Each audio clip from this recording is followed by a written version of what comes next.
Welcome to Buckeye Football Fangirl. My name is Lisa, and I'm the gal behind this channel. And today I am joined by a very special guest. I am joined by my brother, Patrick. Patrick, how's it going?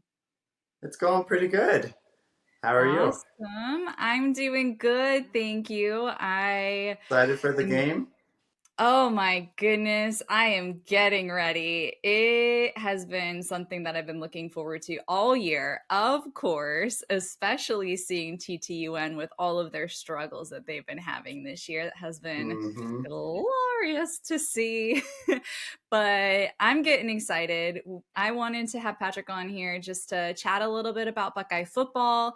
We're going to be rolling into the game pretty soon as well. Just a little disclaimer, we are actually recording together before we know the results of the Indiana game. However, I wanted to get this queued up and get this ready going into the game because it's going to be a big one. So, how are you feeling about things?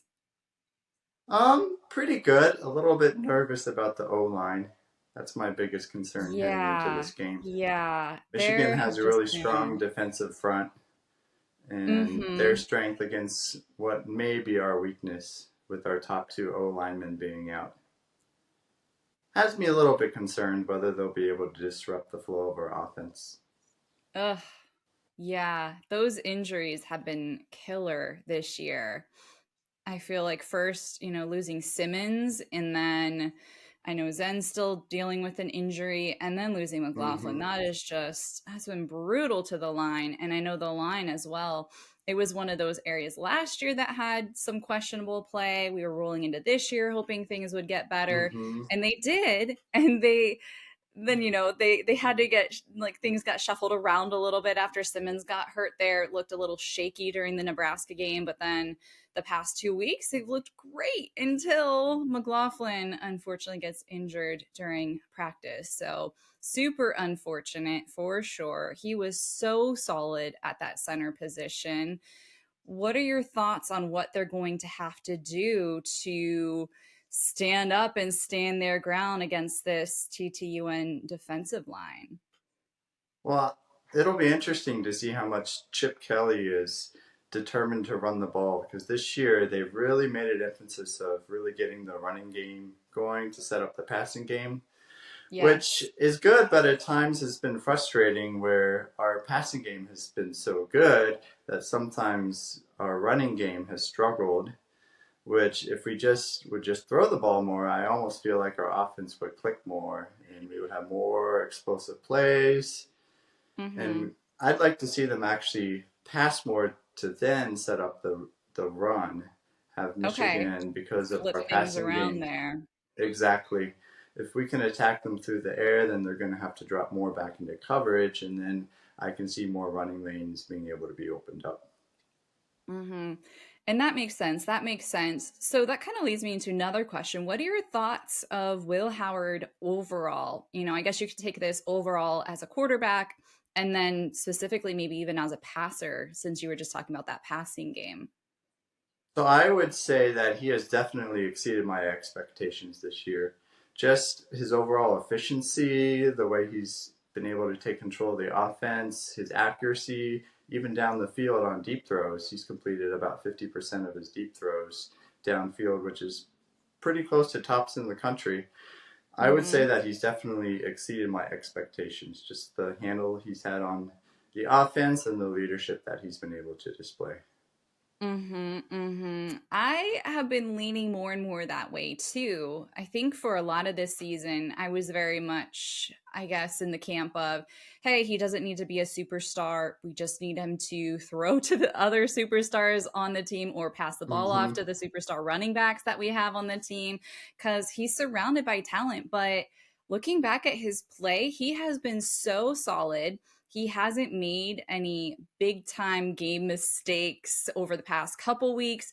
There were those couple moments in the Penn State game where Mm-hmm. he knew that he kind of messed things up there and owned up to it after the game. But I love his leadership of the team, the fact that he owned up to it. I think that was huge.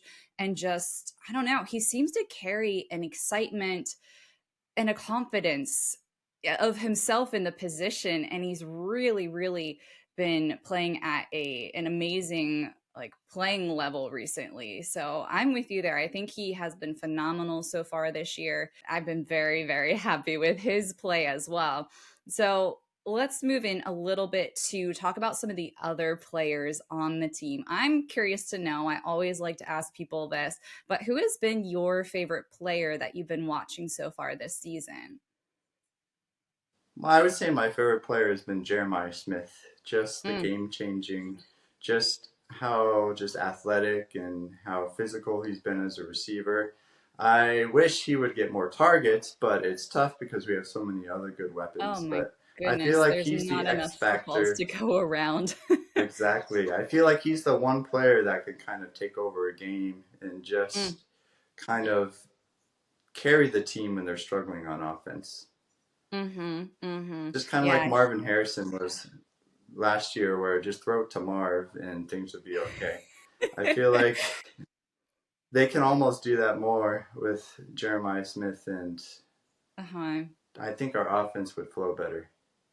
He's pretty much like a cheat code out there. Just get the Pretty ball in much. his vicinity, and most of the time he will come down with it. Every once in a while, Mm-hmm. like last week, he had that pass that got overturned, unfortunately.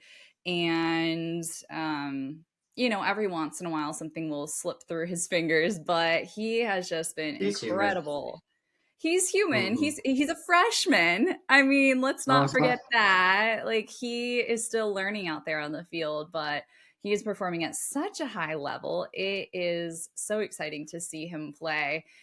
I that wide receiver group though, it's hard because like you say, if we give him more targets, which he's an amazing player, and Right. maybe the offense would start flowing a little bit better, faster.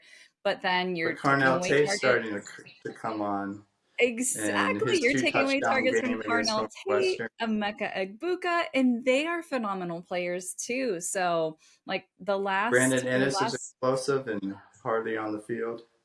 it's just like there's so much talent in the wide receiver room. You could put any of those guys out there and they're going to get it done. So, yeah, the last couple games, Egbuka has had far fewer touches. I think last game he only Mm-hmm. had one reception for about 20 yards or something like that. But he is also phenomenal and he is quietly getting close to breaking a whole bunch of records this year, too. His Mm-hmm. production has been down a little bit these past few games, but I heard somebody talking on one of the podcasts this week that in the big games, they tend to get it to a Mecca more than in some of these games where maybe they're trying some different looks or seeing, if they can figure out some other things and maybe they're trying to put things on film. I don't know. There's a bunch of different theories and a lot of people are talking a bunch of different Running the stuff out ball there. more when they have an easier win, just Yes, to kind of exactly. run the clock. To run the clock, I think, yeah. And I don't know. And you talk about running the ball. I mean, we have two phenomenal running backs too. It's just Mm-hmm. actually more than two because James Peoples looks pretty good when he gets out there as well. Pretty good for a freshman. Yeah, yeah, definitely. So I want to ask you, kind of moving to the other side of the team, the defensive side of the team, what are your thoughts of the Buckeye defense overall? Overall, they've been solid. Um, they tend to be playing more bend, don't break type of defense, not the dominant, get a bunch of three and Mm. outs more so. We'll let them take a few yards here and there, get some first downs, but our red zone defense is what's really impressed me, how well we've Oh, been able yeah. to turn away opponents in the red zone. Mm.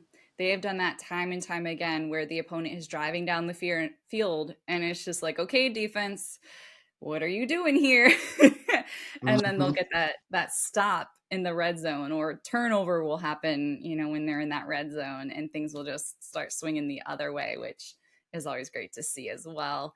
But I'm curious, how do you think this defense matches up against TTUN's offense this year?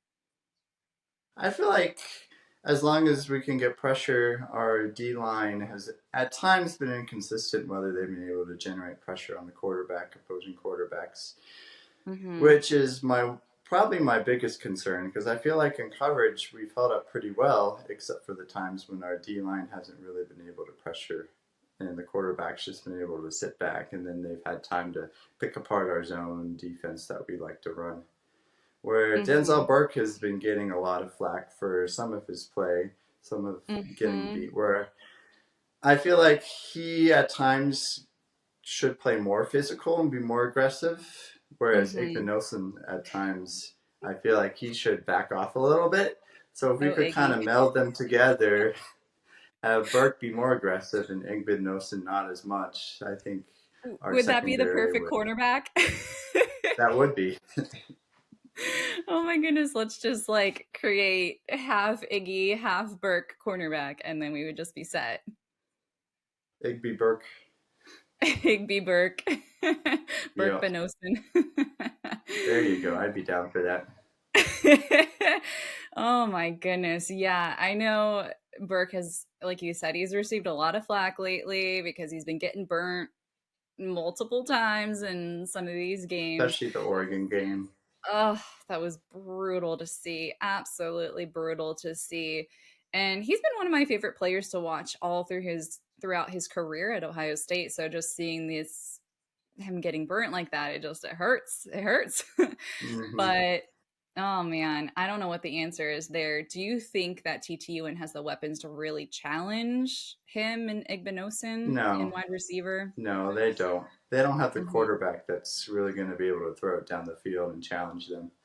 Mm-hmm. So I'm not too concerned against TTUN. It's just more so looking after that Big Ten championship game and then potential playoff opponents, whether or not that would be an issue. But Mm-hmm. as long as we can just pressure the quarterback and stop the run, I think we'll be good against Mm-hmm. TTUN. Mm-hmm. So, what do you think is going to be the harder matchup for the Buckeyes? Do you think it's going to be Buckeye offense against TTUN defense, and that's going to be harder, or do you think it's going to be more of a struggle, Buckeye defense against TTUN offense? Probably our offense against their defense, just because they have Mm-hmm. such a strong defensive line and our O line. Hopefully, we'll be able to hold up well enough. On offense, I think TTUN's mostly going to try to run the ball, run some Mm, clock, try to hold on to the ball as much as possible, play ball control offense so that we don't get mm-hmm. as many drives on offense, which other teams have been doing and been able to keep the game closer earlier in the game until we've been Mm-hmm. finally able to open it up. But I don't really Mm-hmm. fear TTUN's offense. I think our defense will be able to shut them down enough. It's just whether we'll be able to sustain our drives and give Will Howard just enough time to throw, give him a clean Mm-hmm. pocket. I think that makes a lot of sense. And I actually heard going into the Northwestern game that Northwestern plays a very similar style of football to TTUN this year, that their stats were kind of eerily similar, almost identical. Mm-hmm. So I'm curious, do you think we might see something in the game that kind of resembles what we saw against Northwestern? Yeah, that's exactly what I expect. They're gonna Okay. try to be slow, methodical, run the play clock down to within Mm, 5 seconds or less before every snap, run the ball, mm-hmm. and basically just be slow and boring. Yeah. Yeah. All right, so it might be a slow, drawn out, boring game, but what are you predicting as far as do you have a score prediction in mind, or do you just kind of have a final results prediction in mind of what you think it's going to look like? If I had a score prediction, I would say just the years build up frustration that I think Ryan Day is going to take it out on them. And Oh, actually, I'm very feeling pretty confident that they should win by at least 3 touchdowns would be my call. oh my gosh, that would be amazing. I'm All I thinking know. somewhere 38-17, Okay. 38-14, somewhere around there. Oh my goodness. I would be so happy with that.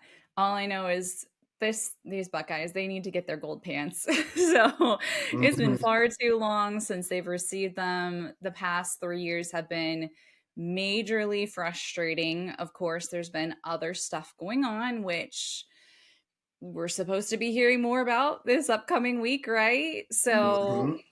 what are your thoughts on all of that and what we might hear back from TTUN this week? It's hard to tell with the NCAA what they're gonna do.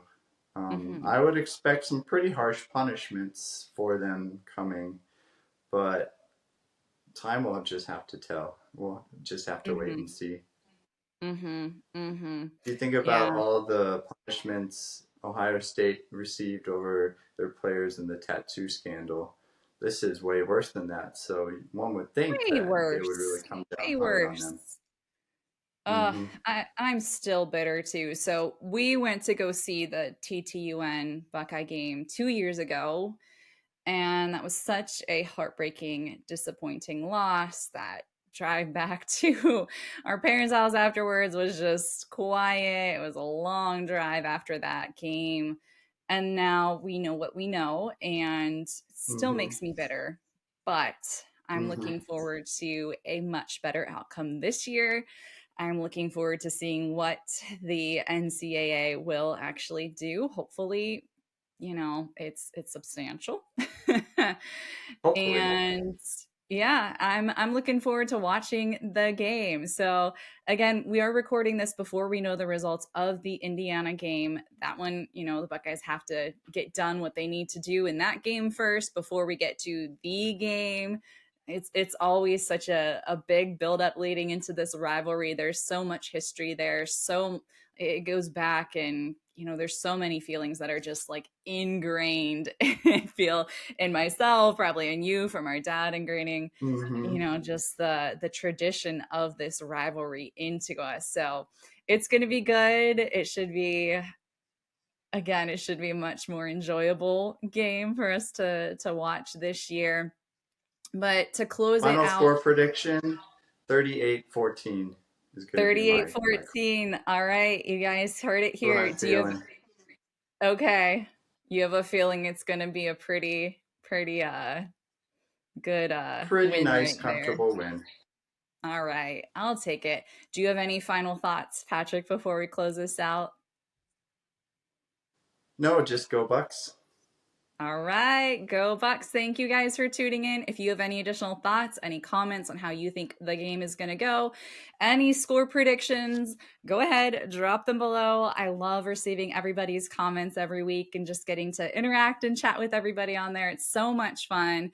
Definitely check out the OHIO live watch parties as well. Those are going on every week for all of the games. So check that out. Those are a good time. You don't have to listen to the TV announcers, which sometimes as TV announcers can get on my nerves. I know they get on a lot of other fans' nerves. So feel free to join us on there. It's a bunch of Buckeye fans hitting up the chat, and then the crew from the OHIO podcast on there. I'm on there sometimes. I don't know if I'll be on there for the game, but it's always a good time hanging out in that space and getting to enjoy the game with other Buckeye fans. So thank you everyone again for tuning in, and there will be a few more videos coming out this week building up to the game.